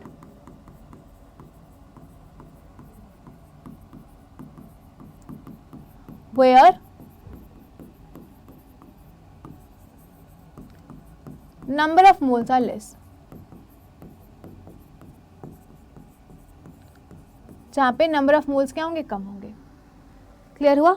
अगर आपने बाहर में वॉल्यूम चेंज करा, सपोज करो वॉल्यूम आधा कर दिया, तो इम्प्लाइज प्रेशर इंक्रीज हो गया, डबल हो गया, है ना? अब प्रेशर का इंक्रीज जो है वो सिस्टम झेल नहीं पाएगा, इसको डिक्रीज करना है तो रिएक्शन उस डायरेक्शन में जाएगी जहाँ पे नंबर ऑफ मोल्स कम है। यहाँ पे रिएक्टेंट में 4 मोल्स, यहाँ पे रिएक्टेंट में 2 मोल्स, तो नंबर ऑफ मोल्स यहाँ पे कम है, तो प्रेशर इंक्रीज करो रिएक्शन फॉरवर्ड डायरेक्शन में जाएगी। इस केस में रिएक्शन फॉरवर्ड डायरेक्शन में जाएगी। अगर बाहर से प्रेशर डिक्रीज कर रहे हो तो रिएक्शन उस डायरेक्शन में जाएगी जहाँ पे नंबर ऑफ मोल्स आते हैं। आगे रिएक्टेंट्स में नंबर ऑफ मोल्स ज़्यादा है तो रिएक्शन बैकवर्ड डायरेक्शन में जाएगी। इस तरीके से प्रेशर का इफेक्ट भी देखा जाता है। ठीक है, क्लियर है? So suppose the equilibrium mixture is kept in a cylinder. अगर आपका ये क्लोज वेसल में रखा हुआ है, it is fitted with a piston at a constant temperature, temperature constant है, और आपने पिस्टन को प्रेस कर दिया तो वॉल्यूम कम हो गया, प्रेशर क्या हो जाएगा, प्रेशर आपका इंक्रीज कर जाएगा।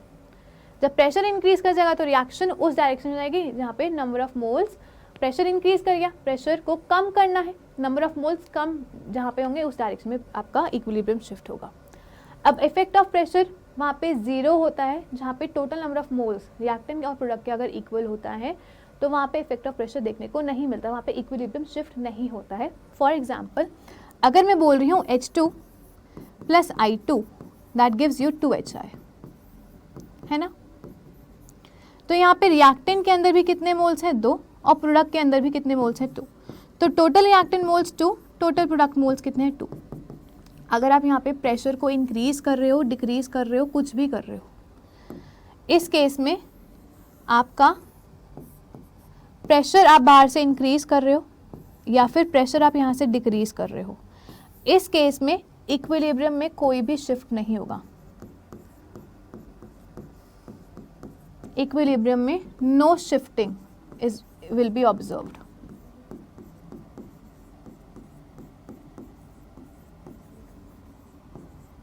है ना? ना ही वो फॉरवर्ड डायरेक्शन में जाएगी, ना ही वो बैकवर्ड डायरेक्शन में जाएगी। क्लियर हुआ? तो यही चीज़ आपकी लिखी हुई है। चलिए इसके बाद इफेक्ट ऑफ इनर्ट गैस का एडिशन हमें देखना है। जब आप बाहर से इनर्ट गैस डाल रहे हो तो एक्चुअली में आप क्या कर रहे हो, वॉल्यूम को इंक्रीज कर रहे हो। वॉल्यूम को इंक्रीज करने का मतलब है प्रेशर को डिक्रीज कर रहे हो। इसको सिस्टम को ये प्रेशर डिक्रीज अच्छा नहीं लग रहा, तो प्रेशर को कॉम्प्लीमेंट्री इंक्रीज करने के चक्कर में, है ना, ये वापस से इक्विलिब्रियम मेंटेन करने के चक्कर में प्रेशर को इंक्रीज करेगा। प्रेशर इंक्रीज उस डायरेक्शन में होगा जहां पे नंबर ऑफ मोल्स ज़्यादा होंगे, उस डायरेक्शन में आपका रिएक्शन फॉरवर्ड डायरेक्शन में मूव करेगी। अब ये जो इनर्ट गैस का एडिशन देखते हैं, हम दो कंडीशंस पे देखते हैं। Number 1, at constant volume. अगर आप कांस्टेंट वॉल्यूम मेंटेन करके आप बाहर से इनर्ट गैसेस डाल रहे हो या इनर्ट मटेरियल डाल रहे हो, तो इस केस में no shift in equilibrium will be observed. No shift in equilibrium will be observed. आपकी ना ही फॉरवर्ड डायरेक्शन में रिएक्शन जाएगी, ना ही बैकवर्ड डायरेक्शन में, अगर आप कांस्टेंट वॉल्यूम लेकर आप इनर्ट गैस डाल रहे हो। लेकिन एट कांस्टेंट प्रेशर आप चीज़ें डाल रहे हो तो उसकी वजह से वॉल्यूम इफेक्ट होता है। बाहर से आप चीज़ें डाल रहे हो तो वॉल्यूम इंक्रीज कर जाता है। वॉल्यूम इंक्रीज करने का मतलब आप ये भी बोल सकते हो कि नंबर ऑफ मोल्स इंक्रीज करके, क्योंकि volume of directly proportional number of moles. इसकी वजह से आप बोल सकते हो कि रिएक्शन उस डायरेक्शन में जाना चाहेगी जहाँ पे बेसिकली आप इस तरीके से आप कंसिडर करो, जब आपका वॉल्यूम कांस्टेंट प्रेशर पे डाल रहे हो, वॉल्यूम इंक्रीज कर रहा है, तो volume is inversely proportional to pressure.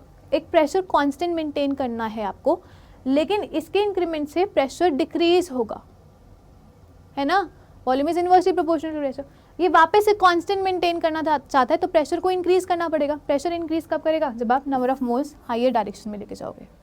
तो रिएक्शन जब आप कांस्टेंट प्रेशर पे डाल रहे हो तो रिएक्शन उस डायरेक्शन में जाती है। इनर्ट गैस के एडिशन जब आप कर रहे हो तो उस डायरेक्शन में रिएक्शन जाते हैं जहाँ पे नंबर ऑफ मोल्स ज़्यादा है। और अगर पूरी रिएक्शन में डेल्टा एन की वैल्यू 0 तो आपका नंबर ऑफ मोल्स सेम है, तो किसी डायरेक्शन में रिएक्शन नहीं जाएगी, ठीक है।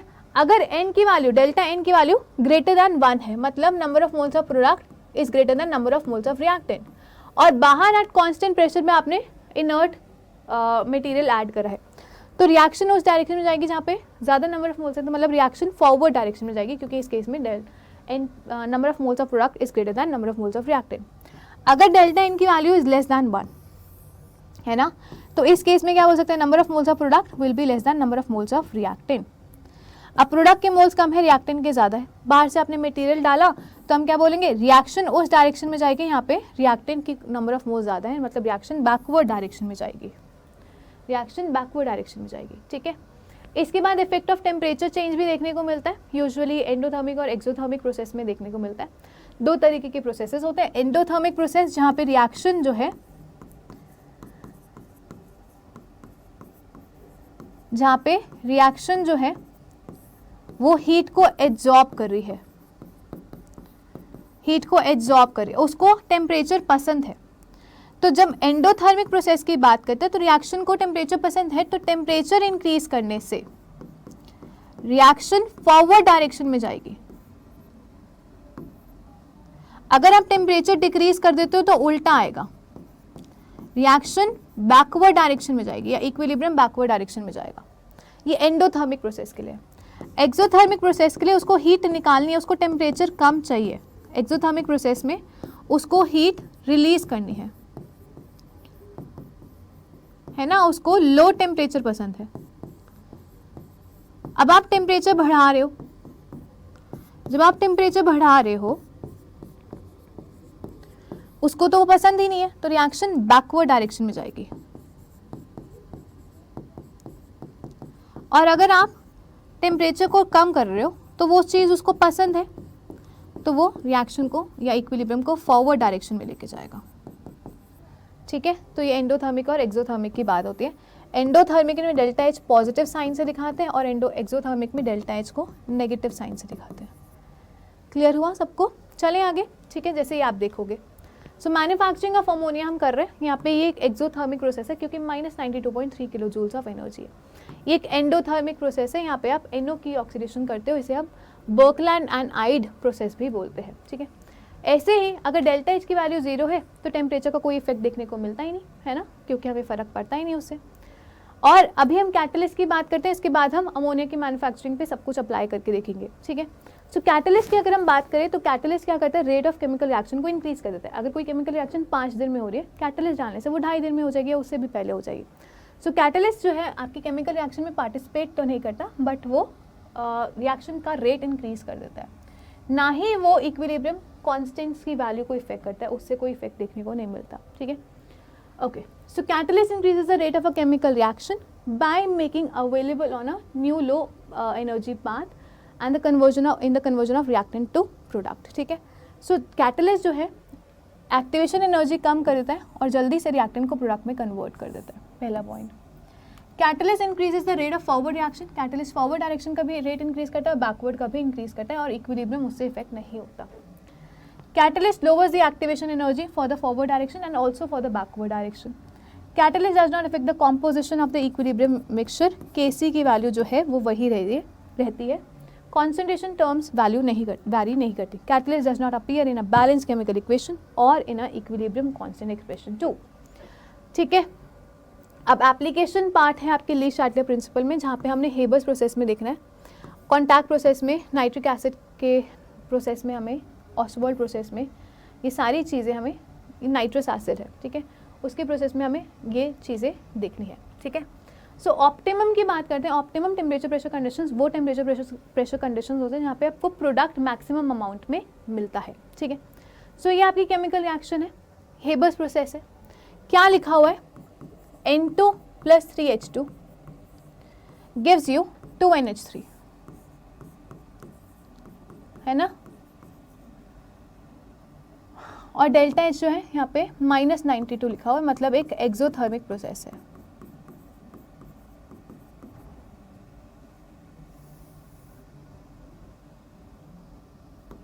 ठीक है। चलो, तो प्रेशर आपका इतना मेंटेन करा जाता है, कैटलिस्ट आपका ये लिया जाता है और टेम्परेचर आपका ये लिया जाता है। आपसे इस केमिकल रिएक्शन में पूछ लेंगे कि आप बताओ अगर प्रेशर को इंक्रीज कर रहे हो तो रिएक्शन कहाँ पे जाएगी। जब आपने प्रेशर को इंक्रीज करा, एक इक्विलिब्रियम डिस्टर्ब कर दिया, इंक्रीमेंट को डिक्रीमेंट में करना चाहेगा इक्विलिब्रियम, ये वहाँ पे जाएगा। अब प्रेशर जो इंक्रीज करा है उसको डिक्रीज कैसे करेगा, उस डायरेक्शन में जाएगा जहाँ पे नंबर ऑफ मोल्स कम है, मतलब फॉरवर्ड डायरेक्शन में इक्विलिब्रियम जाएगा। क्लियर हो रहा है। अगर आपने कॉन्सेंट्रेशन अमोनिया की इंक्रीज कर दी तो वो तो वापस से उसी कॉन्सेंट्रेशन में आना चाहेगा, कॉन्सेंट्रेशन डिक्रीज करेगा तो रिएक्शन बैकवर्ड डायरेक्शन में जाएगा, है ना। इस तरीके से आपसे क्वेश्चंस पूछ सकते हैं। ये ऑप्टिमम कंडीशंस है जहाँ पे अमोनिया की मैन्युफैक्चरिंग मैक्सिमम होती है, मैक्सिमम अमाउंट में मिलता है। ऐसे ही कॉन्टैक्ट प्रोसेस में आपका कॉन्टैक्ट प्रोसेस क्या होता है, 2SO2 + O2 gives you 2SO3। अगर मुझे इसका मैक्सिमम अमाउंट चाहिए तो मैं क्या बोलूँगी कि ये रिएक्शन हाई प्रेशर पे होनी चाहिए, है ना, क्योंकि हाई प्रेशर पे होगी तो इसको काउंटर बैक करने के लिए reaction low number of moles की तरफ जाएगा, मतलब SO3 की तरफ जाएगा।